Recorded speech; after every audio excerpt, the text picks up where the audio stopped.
Hello and welcome to the show. Before we begin, apologies. The holidays are upon us and so the children are home. So just in case you hear any squealing, shouting or squabbling in the background, that's them. I'll do my best to get rid of the noise. The name of the show is the Sales for the Nigerian Business Person podcast. It's available on Spotify, Google Podcast, Apple, iTunes, or any podcast player of your choice. Subscribe because it's free once you're done listening to this episode, in case you're one of those people who's listening to the show on LinkedIn or YouTube or online. So, today on the show, we're going to look at collaboration and networking at online events. It's a really useful topic because lots of Zoom sessions going on, Zoom sessions, Google Meet, WhatsApp. I host a couple of things on WhatsApp every now and then. And so there is the overriding question of what is the proper way to collaborate, to look for collaborations, and what's the best way to build networking opportunities at these sorts of online events. I'm not sure if we should qualify WhatsApp as an online event, but anyway, let's just leave it there on the list. So, the background against which I came up with this idea is this. There was a SMEDAN online event, I think that was maybe 2-3 weeks ago. I mentioned it on the podcast. SMEDAN is the Small and Medium Scale Development Authority of Nigeria, something like that. But basically, they're the top dogs in Nigeria who are dedicated to making sure that people who are on the come up and who have less than, I think, 10 million in revenue or less than 300 employees, that they have access to all the information and financing opportunities that they need to move the business forward. In order for them to achieve their goals, once in a while, they reach out to specialists like yours truly, in other words, me, and a bunch of other folks who are qualified to talk about all sorts of things, strategy, financing, sales, etc., etc., etc. And we get to provide all the know-how that folks who are in the small and medium scale space, sorry, forgive me for that, provide all the information that they need. So, this last event that I mentioned was around business innovation. And I was hoping to, if it was long enough, because I didn't want to go over the hour allotted, I wanted to introduce them to the perfect sales process. And then after that, to show how you can use sales discipline to influence your business strategy and business innovation. But we got overwhelmed with the question and answer session, and so we didn't get to that second half because we had well over 200 participants. And for those of you who've been at my engagements, whether in person or online, you know that I like to keep things freewheeling because I want people to ask as many questions as possible, because there are lots of business principles, sales and business development principles that need to be teased out, that people need to know. And also because I think that is where we get to the root of what people are actually struggling with when it comes to sales and growing their businesses. Because it's one thing for some of us to sit down with, government collaborators and program organizers and come up with catchy titles. It's another thing to actually deal with the problem that folks are having on the ground on the day-to-day. And that's why I love the Q&A, the question and answer segment. So with over 200 participants, of course, everything ran over time. Everybody wanted to ask questions. The organizers were extremely pleased because they said it was, it wasn't the largest attendance, but it was the one that had the most number of questions asked and the most number of questions answered. And because of that, I was pleased. Also got to hear back from people who reached out on Instagram, even though I keep saying time and time again that I spend most of my time on LinkedIn, but I guess I'm going to stop fighting it. If you find me on Instagram, I'll attend to you on Instagram, but I prefer LinkedIn because that's where I spend most of my time when I'm online, LinkedIn. But anyway, reach out to me wherever you can. So, where was I? Okay, yeah, so over 200 participants, lots of people that were happy. And the last time I did a program for the SMEDAN folks, we ran into some technical difficulties and ended up starting 30 minutes late. So, because of that experience, I told my handler, that's the person that I was in touch with, you know what? Because of what happened the last time, I don't want us to start on time. Let's sign in 30 minutes ahead, and if there's nobody, I'll chill. If there are people, I'll chat with them before the program starts. And of course, the person was really pleased. And so, 30 minutes ahead, we started trying to sign in. It was a good thing that we did, because it ended up taking us about 7-8 minutes to get everything sorted. And then tested the backgrounds because they wanted the SMEDAN logo, but that wasn't working. We what's it called, troubleshooting. We tried troubleshooting a couple of things, and eventually we were good to go. So it turned out to be a really, really good thing that we started trying to sign in 30 minutes ahead of time, instead of trying to sign in 5 minutes or 10 minutes ahead of time, as most folks would normally do. So there were a couple of guys there, and guys and girls. When I say guys, I'm using that term in the universal sense. I'm a late 70s, early 80s kid. And for people in our own generation, if you said hi guys, you're talking to everyone pretty much. So guys, for my set, my age range in Nigeria, guys doesn't mean boys alone. It means boys and girls. So you could walk into a room and say hi guys, and you've effectively greeted everyone. So started having chats with the people that were there. So asked for introductions because I was trying to have some small chat. I wanted to know who was there, get a sense of what their problems were and things like that. Now, my intention was, let's introduce ourselves, let's chat. This is actually what happened at the end of the day. Someone would come in and throw a wall of text into the chat. Bam! I am this. This is my business. We specialize in this. We have a 5% discount. Call me now on blah, blah, blah, blah, blah, blah, blah. Follow me on this, that, and do this and this and this to get the 5% discount. And that will be it. Then another person will throw another wall of text. Boom! I am so and so. I'm based in Oshun. I'm based in Gwagwalada. I sell chickens. Promo now, something, something, something. The best chickens in all of Abuja. If you want it now, call me on 080 this, that. 4-5 phone numbers, and follow me on this, that. And then another person will throw in another message, and another, and another. And remember that I said we had 200 participants by the time we were done at the session. Now imagine people throwing in wall of text after wall of text after wall of text, essentially saying, I'm the greatest, I'm the best, look at me, buy from me, here are my phone numbers, follow me on whatever.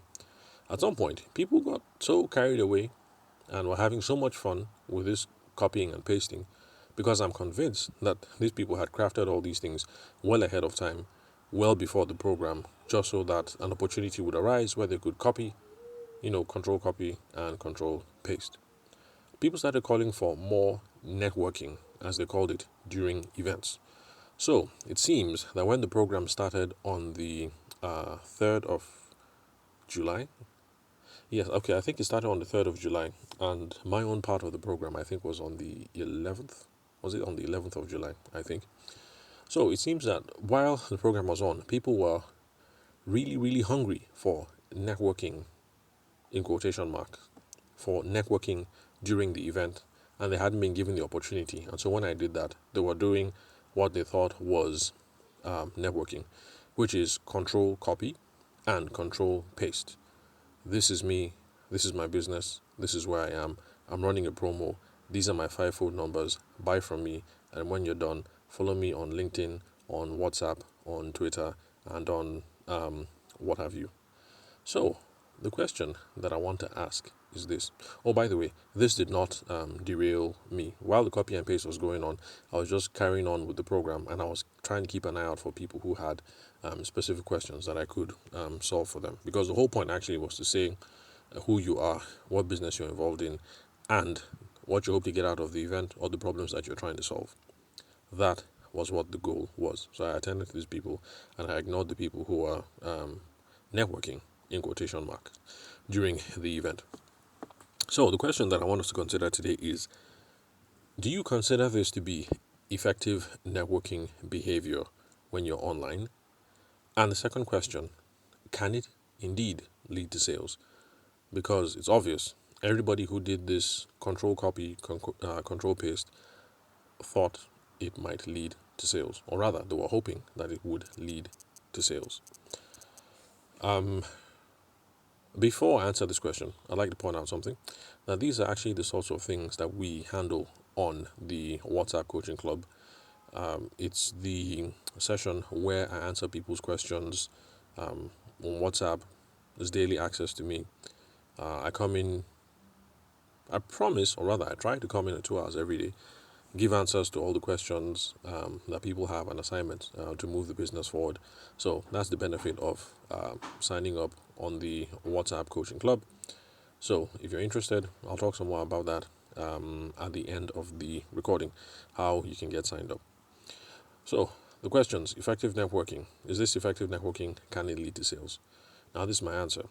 I think it's questionable that this could have led to sales. And that's because the 200 people who were there, okay, well, a bunch of them obviously came because they were trying to sell stuff. And I think that's weird because this is a program that is meant at capacity building. Surely, you know that people are there with the mind frame to learn and not with the mind frame to buy something. So when I show up to that kind of event, I'm not thinking, I would like to buy 20 crates of eggs. Maybe I might find somebody who can sell me 20 crates of eggs at this event. That's not the primary reason why, if I do sign up for that event, that kind of event, that's not the primary reason why I'm there. I mean, assuming I was a participant and not the facilitator or the trainer. So I think it's questionable that this kind of behavior is going to lead to sales. Apart from that, there's the practical thing from a sales or a marketing perspective. Chat windows on these things are small, or is a rectangle off to the side if you are using your laptop. It's a small window, and a huge wall of text is not going to be memorable. So that whole thing of this is me, I'm in Ogun State, and we have the best eggs in all of Nigeria, free range chickens, this, that, and then you put your 4 phone numbers there and other action points of 5 different places online where they can follow you. There's nothing there that is memorable or uniquely actionable. So even if you want to try and sell during things like this is the least effective way I can think of to go about it. So the answer to the question, is this effective networking behavior? I don't think so, because when you plaster your contact details in the chat on these sorts of things, I doubt you're going to come away from there with new friends. I doubt you'll come away from there with new associates or with people that you could possibly collaborate with in the future. And shouldn't that be the goal of networking? So if you don't come away from that with any new friends, associates, or collaborators, future collaborators, then I think it's a fail. Is it going to lead to sales? I don't think so. And if that was the case that it didn't lead to any sales, then I would also consider that to be a fail as well. So now let's ask ourselves the question: how do you network effectively? In this kind of situation, I really think the best way to network effectively is to try and get the contact list from the organizers and to start messaging. I don't think they would be offended or whatever if you were to say, "Oh, I really enjoyed the session on blah blah blah blah blah, and I like the way that people were participating. Would it be possible for me to get the business names of everybody who was there? I'd like to hit them up." Even if they don't give you the email list, I'm sure they wouldn't mind giving you maybe the names of people that are there, and you can go and hunt them down on LinkedIn or Instagram or whatever. So I think the best way to network in this situation is actually ask the organizers of the event. If they're trying to facilitate networking, I'm sure they're going to be able to work out something for you guys. Another thing to do is pay attention at the sessions that you like. So, like say, you found the sales session extremely valuable. Pay attention to individual contributors that you find interesting, and then you can DM them later because there's a private what's it called? There's a private function in the chat thing. You can left click and say what's that word? You can left click and say, is it send privately or send only or something? That's if you're using Zoom. And then you send them a message and you let them know that you'd like to be in touch later on, you guys exchange phone numbers. I think these are much more effective ways if you're going to go about networking online. But I'd like to remind you guys of something that has been said time and time again on older episodes. So if this is your first time listening to the podcast, when you're done, use the search function in the website or in the podcasting app where you're listening to my voice right now. And you're going to be able to find older episodes where I spoke about networking. Just use networking in the search function. So please, for those of you who have been listening for a while, let's remember that effective networking is not pushing out information. If you show up on these things and control copy, control paste, that is not effective networking. If you show up live in person with 200 copies of your business card and you say, hello, my name is Kemi, I do this, I have the best eggs in Nigeria, and then you hand out your business card to 200 people, that is not effective networking. It's better than doing nothing. It's better than staying at home or not attending these events. But don't just attend the event and then copy and then paste to 200 participants. Or go and see 200 participants and then make sure that you shake everybody's hand and give absolutely everybody your business card. Effective networking is trying to figure out two things. Number one, we're trying to figure out who is in the room. Number two, we're trying to figure out who is worth having future relationships with. That is what networking is about. If you'd like to know how, like I said, we have over 650 episodes of the podcast done so far. Search for the older episodes. I know I've made several episodes on networking. You will find the details there. Or join the 5K coaching club and I'll be able to answer your questions specifically to your business challenge, your business context. So, networking can't be done by pasting stuff and by shoving out stuff. Networking can only be done by having conversations. If you're interested in what you've heard so far, you like what you hear, you want to learn some more, you want daily access to me, ask me questions related to how you sell in your business, that's the purpose of the WhatsApp coaching club. The investment is only 5,000 naira monthly. Ask me anything, I give you answers, I give you assignments, we try and move the business forward. If you're interested, hit me up on social media in the DMs or send a message to me saying you're interested to 080 6466 2140. The country code for Nigeria is +234. Also, you can connect with me on LinkedIn or the socials of your choice. My name is Tavishima Ayede. Don't worry about the spelling. All you have to do is check the website where you're listening to this episode. You see the spelling of my name there. You check the profile of the podcast app where you're listening to my voice right now. Sorry, excuse me. And you'll see the correct spelling of my name, the email address, the photo. It's all there. So don't bother writing it down. And then, if you're looking to start a business and you want to save to get capital instead of looking for bank loans, I'm affiliated with an organization that can help you out with that. It's a financial institution based in Nigeria. They have 504 billion naira in assets under management as of this year. Now, what that means, that big number, 504, is that they're not going to go broke anytime soon, and they're not going to run away with your money. They're a secure organization to work with. And the business of protecting and guaranteeing your savings, because banks don't help you save. They're going to give you the ATM card, you withdraw whenever you want, and you're going to rack up lots of charges, lots of fees. What else? And then loan sharks, they're going to want to embarrass you and embarrass your family.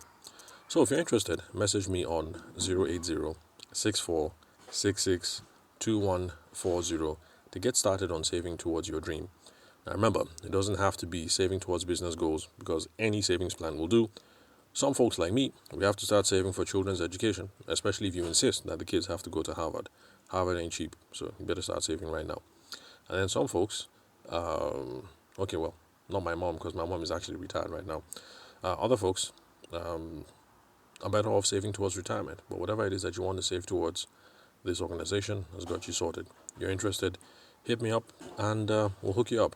So thank you very much for your time and attention. I'll catch you guys at the next episode. And I'll give myself a pat on the back for finishing this episode in under 20 minutes. Let's see if I can do the next one in 15. So thanks for your time and attention. I'll catch you at the next recording.